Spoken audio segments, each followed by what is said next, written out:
Hello दोस्तों, स्वागत है आपका अपने YouTube चैनल मैथ एक्सपर्ट में। आज मैं आप लोगों के लिए मिश्र समानुपात से संबंधित प्रश्नों को बहुत ही कम समय में और क्लियर कंसेप्ट के साथ लेकर के आया हूँ। मिश्र समानुपात के प्रश्नों को पढ़ने से पहले यह जानना अति आवश्यक है कि सीधा अनुपात और विलोमानुपात क्या है और इसे समझना अति आवश्यक है।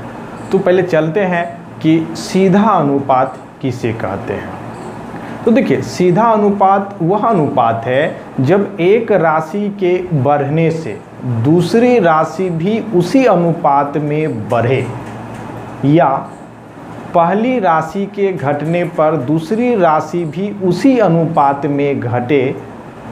मतलब एक बढ़ता है तो दूसरा भी बढ़ना चाहिए, यदि पहला घटता है तो दूसरा भी घटना चाहिए। ऐसे अनुपात को हम सीधा अनुपात कहते हैं। यानी कि सीधा अनुपात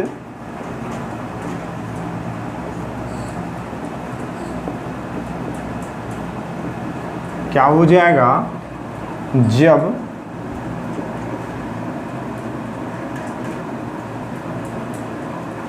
पहली राशि के बढ़ने से दूसरी राशि भी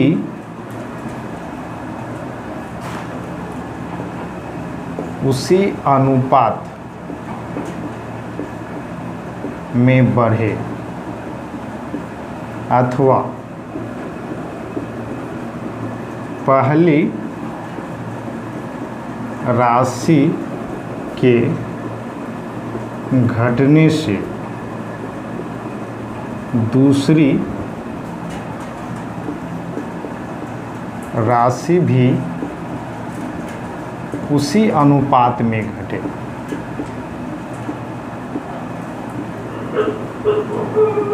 तो इसे सीधा अनुपात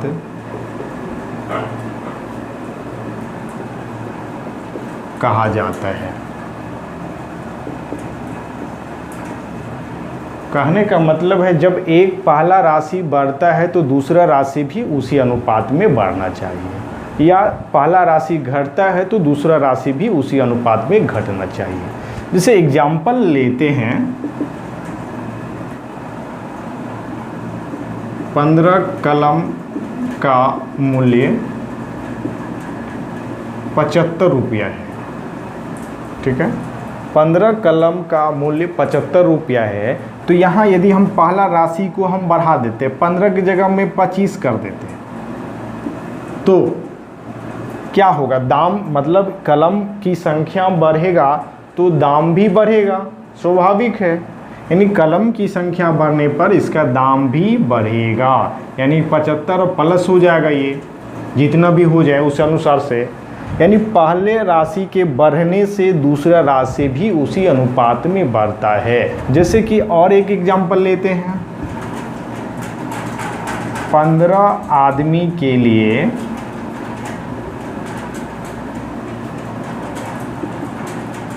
40 केजी चावल की आवश्यकता है। मतलब 15 आदमी के लिए 40 केजी चावल की आवश्यकता है।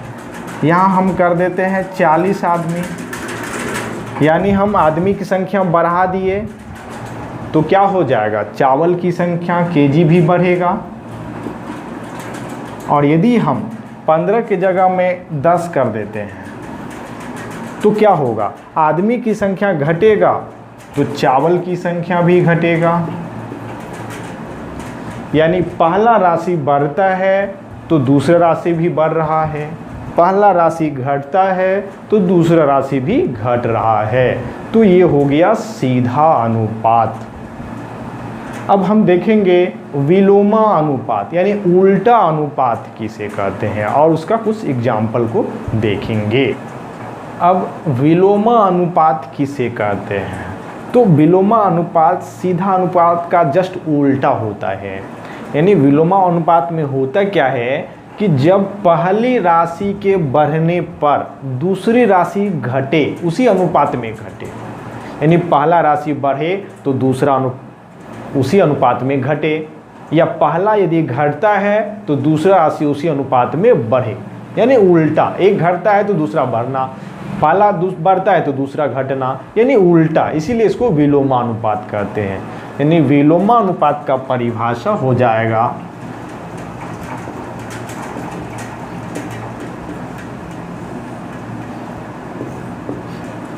जब पहली राशि के बढ़ने से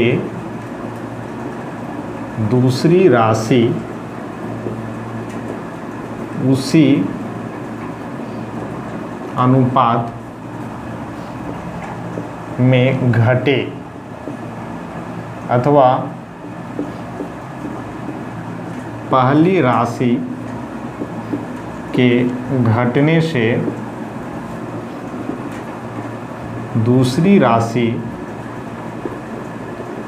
उसी अनुपात में बढ़े, तो इसे विलोमानुपात कहा जाता है। जब पहला राशि, एक राशि बढ़ेगा तो दूसरा घटेगा, और जब दूसरा मतलब पहला घटेगा तो दूसरा बढ़ेगा, ये हो गया विलोमानुपात। इसका एग्जाम्पल लेते हैं।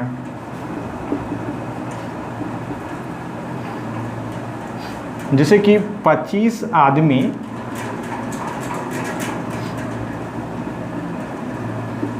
किसी काम को 15 दिन में करता है, मतलब 25 आदमी किसी काम को 15 दिन में करता है। हम आदमियों की संख्या बढ़ा देते हैं, 25 से 40 कर देते हैं, तो क्या होगा? यानी 25 आदमी 15 दिन में काम को करता है, तो आदमी की संख्या हम बढ़ा दें तो काम क्या होगा? जल्दी समाप्त हो जाएगा। यानी आदमी की संख्या को यदि हम बढ़ा दें तो काम जल्दी समाप्त हो जाएगा, यानी इससे कम होगा। 15 में माइनस हो जाएगा, ये 15 माइनस, यानी 15 से कम दिन में होगा। यानी इधर बढ़ा, इधर घट गया। इधर यदि हम घटा देते हैं, 25 से कम कर देते हैं, 10 आदमी कर देते हैं, तो देखिए जब 25 आदमी 15 दिन में करता है, आदमी की संख्या हम जब घटा दे तो दिन क्या हो जाएगा? बढ़ जाएगा, ज़्यादा दिन लगेगा कि काम को समाप्त करने में, इसलिए 15 और प्लस हो जाएगा ये, यानी ज़्यादा दिन लगेगा। यानी एक राशि बढ़ता है तो दूसरा घटता है, और एक राशि घटता है तो दूसरा बढ़ता है। ये हो गया विलोमानुपात। अब हम पढ़ेंगे मिश्र समानुपात। इसको हम पार्ट बाय पार्ट करके पूरे RS अग्रवाल के चैप्टर को पढ़ाएंगे, इसीलिए पूरा देखना न भूलें। मिश्र समानुपात पढ़ने से पहले यदि आपने मेरे YouTube चैनल मैथ एक्सपर्ट को सब्सक्राइब नहीं किया है तो सब्सक्राइब कर लें और बेल आइकन को भी दबा लें। तो चलिए देखते हैं मिश्र समानुपात के कुछ प्रश्नों को। लेते हैं पहले प्रश्न को, और पहला प्रश्न है कि 12 पुरुष एक कार्य को 24 दिन में करता है, तो 8 पुरुष उसी कार्य को कितना दिन में पूरा करेगा? तो देखिए यहाँ हमको जो निकालना है उसी से हम तुलना करेंगे। निकालना है दिन, दिनों का निकालना है, जो दिया है उसका हम तुलना कर लेते हैं, और दिन जो निकालना है और ये दिन, इसको हम बाद में छोड़ देंगे, इसको बाद में हम लिखेंगे, सबसे लास्ट में लिखते हैं। जो दिया है पुरुष 12 पुरुष और 8 पुरुष, इसका तुलना हम करेंगे। मतलब 12 पुरुष है और 8 पुरुष है, यानी पुरुषों की संख्या घट रहा है। तो इससे क्या होता है? जब हम पुरुषों की संख्या घटाएंगे तो दिन ज़्यादा लगेगा, यानी कम आदमी तो ज़्यादा दिन। किसी काम को 12 पुरुष के बदले हम 8 पुरुष में करवाएंगे तो ज़्यादा दिन लगेगा। तो ये यानी आदमी की संख्या कम हो रहा है तो दिनों की संख्या बढ़ेगा। ये हो गया विलोमानुपात। इसीलिए हम इसको पलट के लिखेंगे, 8 को पहले लिखेंगे और 12 को बाद में लिखेंगे। यानी 8 तब 12, क्योंकि ये विलोमानुपात है इसीलिए इसको पलट के लिखे। सीधा अनुपात में सीधा लिखेंगे, विलोमानुपात में पलट के लिखेंगे। यानी जब आदमी की संख्या घट रहा है तो दिनों की संख्या बढ़ेगा, इसलिए विलोमानुपात। तो 8 12 हो गया, फिर समानुपात देंगे और इसी 24 को यहाँ लिख देंगे। और कितना दिन, तो दिनों की संख्या मान लेते हैं हम x। और इसमें होता क्या है, पहला गुना चौथा, पहला गुना चौथा, यानी 8 गुना x बराबर 12 गुना 24। यानी पहला गुना चौथा होता है, दूसरा गुना तीसरा होता है मिश्र समानुपात में। 8 से इसको काट देते हैं 3, x बराबर हो गया 36 दिन। यही आंसर हो गया। दूसरा प्रश्न है कि 120 मजदूर किसी कार्य को 15 दिन में पूरा करता है। 120 मजदूर 15 दिन में करता है, तो 10 दिन में समाप्त करने के लिए कितना मजदूर लगाना होगा। हमको कितना मजदूर को निकालना है। जो मजदूर दिया है उसको तो हम बाद में लिखेंगे, जो निकालना है वही चीज़ दिया हुआ उसको बाद में लिखेंगे। अब तुलना हमको ये दिनों में, दिनों और दिनों, यानी इस दिन में तुलना करना है। पहला था 15 दिन में समाप्त करता है, अब उसको 10 दिन में समाप्त करना है, यानी कम दिन में समाप्त करना है। जब दिनों की संख्या हम कम करेंगे तो मजदूरों की संख्या अधिक लगाना पड़ेगा, यानी दिन कम तो मजदूर अधिक लगेगा। तो ये हो गया विलोमानुपात।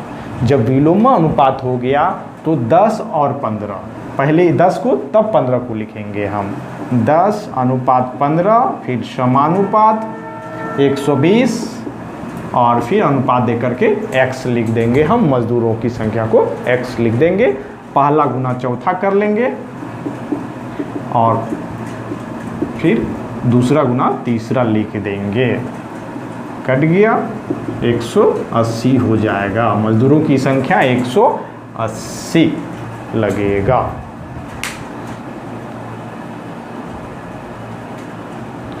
लेते हैं अगले प्रश्न को, और प्रश्न है 18 बच्चे एक कार्य को 12 दिन में समाप्त करता है, तो इसी कार्य को 8 दिन में समाप्त करवाने के लिए कितने बच्चे लगाने होंगे।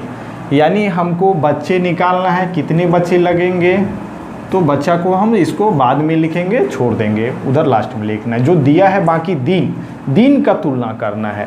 तो दिन पहले 12 दिन में समाप्त कर रहा था, अब 8 दिन में करवाना है, यानी कम दिन में करवाना है। जब हम दिनों की संख्या कम करेंगे तो बच्चे अधिक लगेंगे।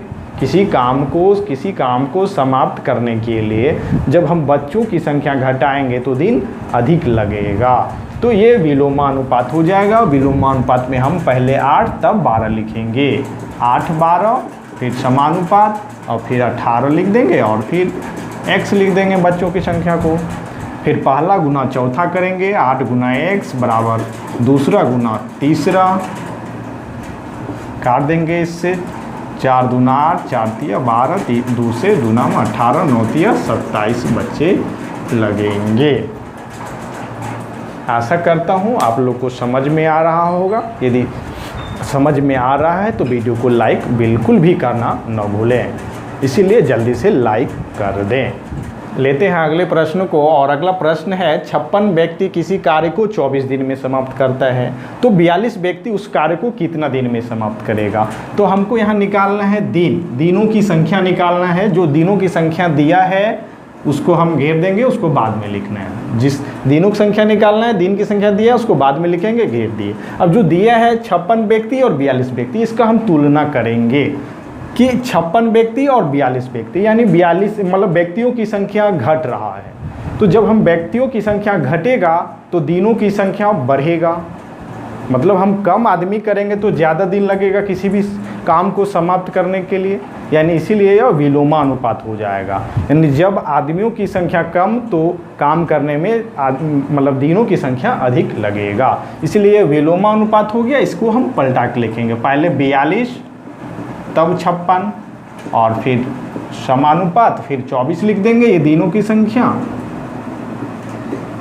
और दिन का निकालना है इसलिए x लिख दिए। अब पहला गुना चौथा 42 गुना x और फिर हो जाएगा दूसरा गुना तीसरा काट देते हैं, 7 छक 42, 7 8 56, 6 चौके 24, 8 चौके 32 दिन आंसर हो जाएगा। लेते हैं अगले प्रश्न को, और प्रश्न है कि एक कैंटीन में एक सप्ताह के लिए यानी 7 दिन के लिए 238 केजी चावल की आवश्यकता है। यानी एक कैंटीन में एक सप्ताह यानी 7 दिन के लिए 238 केजी चावल की आवश्यकता है। और यदि हमको 49 दिन के लिए कितना चावल चाहिए, कितना केजी चावल चाहिए, तो कितना चावल चाहिए यानी केजी हमको निकालना है, इसलिए इस केजी को तो हम लास्ट में लिखेंगे। बाकी जो दिया गया है दिन यानी एक सप्ताह यानी 7 दिन और फिर 49 दिन, तो कहने का मतलब दिनों की संख्या यहाँ बढ़ रहा है। पहले 7 था, अब 49 दिन चलाना है। जब हम दिनों की संख्या अधिक होगा तो चावल भी अधिक लगेगा, यानी दिनों की संख्या अधिक तो चावल भी अधिक खपत होगा। ये हो गया सीधा अनुपात, यानी एक राशि के बढ़ने से दूसरा राशि भी बढ़ रहा है, इसलिए सीधा अनुपात। इसीलिए हम सीधा लिखेंगे 7 49 और फिर 238 और फिर उसके लिए x लिख देंगे। फिर पहला गुना चौथा करेंगे, 7 गुना x पहला गुना चौथा और फिर दूसरा गुना तीसरा। 49 गुना 238, 7 से काट देते हैं, 7 8 56, 21 5 26, 7 दूना 14 2 16, इतना केजी चावल चाहिए। तो दोस्तों ये वीडियो कैसा लगा कमेंट करके ज़रूर बतलाएं, और यदि आप कौन सा चैप्टर पढ़ना चाहते हैं ये भी कमेंट करके बतलाएं, ताकि मैं अगला वीडियो उसी चैप्टर पे बनाऊं। अभी तक यदि मेरे चैनल को सब्सक्राइब नहीं किया है तो सब्सक्राइब कर दें। फिर मिलते हैं अगले वीडियो में। वीडियो देखने के लिए बहुत बहुत धन्यवाद।